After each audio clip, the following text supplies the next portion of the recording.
The next item we're going to be talking about is used for setting nails, setting finish nails. A majority of the contractors and homeowners today are purchasing nail guns. In the old style days, they used to take the nails, set them, and then use a finish nail to countersink them. Or they would use a punch. A punch comes in a variety of different sizes. You have punches from long sections to shorter ones that are typically carried around in the tool pouch. This here comes in 3 different colors. These do. These come in gray, red, and yellow, each standing for different sizes.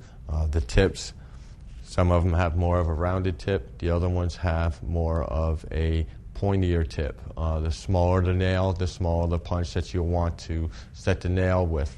This is used by holding this below the little box that's on the punch and applying a hammer to hit it to where you need it for, as far as for setting the nail or digging a little groove.